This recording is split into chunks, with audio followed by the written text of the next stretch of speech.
So as the number of COVID-19 cases continues to rise, so does the death toll. And while this is a virus that doesn't discriminate, it's clear that African Americans in particular are dying at a rate that is much higher than their population. So Aaron Morrison has been writing about this for the AP.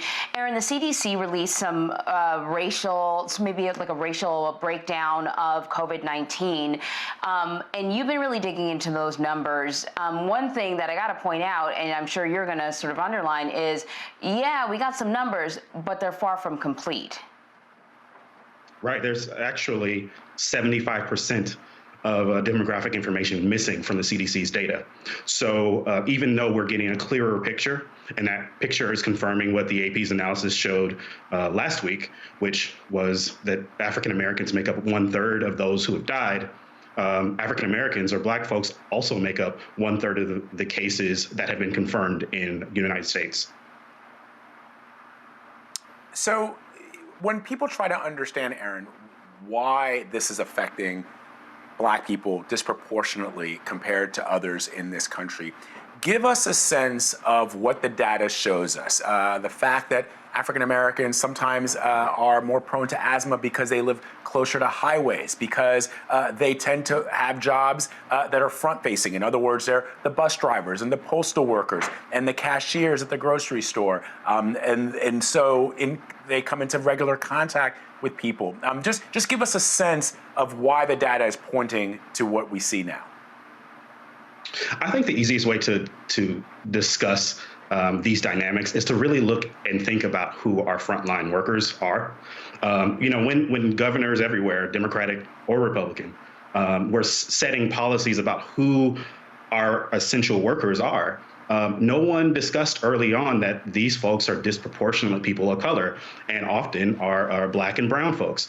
We're talking about bus drivers and grocery store clerks and nurses' aides and folks who cannot telecommute. So I think if we're trying to understand why we're seeing such a heavy toll on the African American community in general, I think we have to also look at the policies that were set that basically said these folks have to go in public and expose themselves to a virus that is highly contagious. And Aaron, it's not just that. You point out in the article that you co-wrote for the AP that there were healthcare disparities prior to this. And so COVID-19 just exacerbates them. Can you kind of go through a list of issues that Black folks were dealing with before this came down? Right. So, I mean, you mentioned earlier the high rates of asthma, obesity, heart disease, respiratory illnesses. But, then we've also got the dynamic of African Americans not having great access to healthcare, not always trusting the medical system, skipping preventative doctor appointments, and not because they're trying to they don't care about their health. It's that the access isn't there. And quite honestly, if you live generation upon generation around these types of dynamics in the Black community, it sort of makes sense why if a virus like this emerges, that we are being hit disproportionately.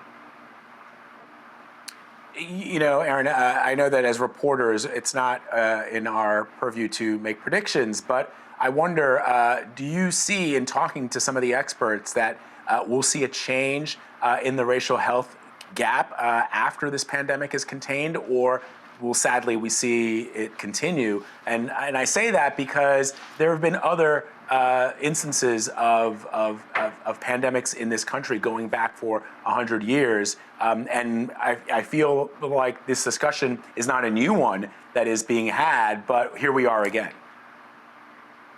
Right. I mean, that's really going to be up to the communities. It's going to be up to the community leaders. It's one thing to point out how stark the disparity is when we're talking about COVID-19 and other health issues.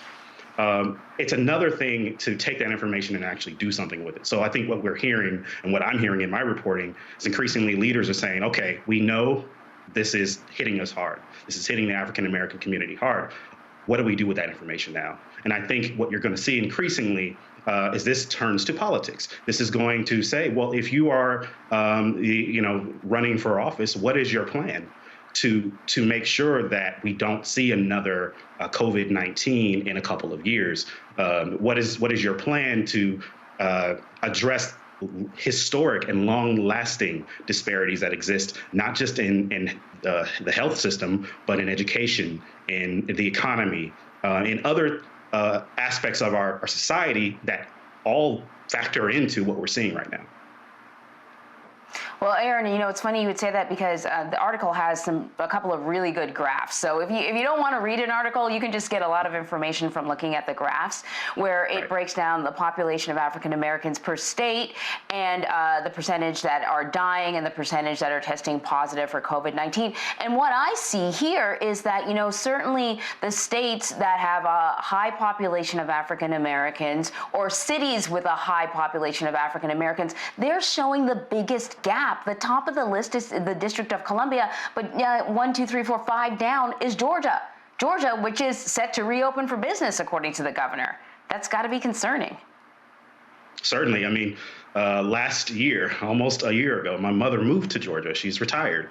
And so yesterday, as soon as I heard the information about Georgia opening up and talking about restoring access to gyms and movie theaters and restaurants and other businesses, I immediately grew concerned just, from a personal standpoint. I know that, my family members are taking, as many precautions as they possibly can. But there's still that worry that, the wrong grocery store trip, the wrong farmer's market visit, the wrong doctor's visit even could be, bad for some people in the African American community in Georgia, but for everyone. I mean, the thing that I've heard most often from civil rights leaders and community leaders, public health experts who are talking about this, they're saying, like, it should be everyone's interest to make sure that the most disproportionately impacted communities get the resources that they need. Because if Black folks are healthy, if brown folks are healthy, then the folks that you have to encounter, at the grocery store and at the pharmacy, and your delivery men and women are going to be healthy, and they can deliver services to you without potentially, infecting you. So I think this conversation is going to turn to one where people are trying to convince the general public that this is not just a Black people thing. Of course, that's obvious. We know all stripes are dying and contracting this virus, but if the resource issue and the disparity issue is not addressed in Black and brown communities, then we could be looking at this outbreak for a long time. Yeah. Indeed. And Aaron Morrison, as you point out, as you and Anne Marie both point out, the fact that some of these states are opening up, you mentioned Georgia, a lot of those people who are going to be back at work at the barbershops and at the gyms are going to be Black and brown people, and that is the concern for a lot. It's not the people that you see out there protesting that are necessarily going to be front-facing and working those cashier jobs and delivering the mail, although mail workers are essential workers, but that are going to be back at those places. It's going to be the folks that we're talking about, and it may look, all medical professionals and experts say it may look okay for the first week or so, but in 2 weeks or 3 weeks, we could see another spike, and that's a real concern for a lot of people. Aaron Morrison, thank you very much. We appreciate it. Thank you for having me.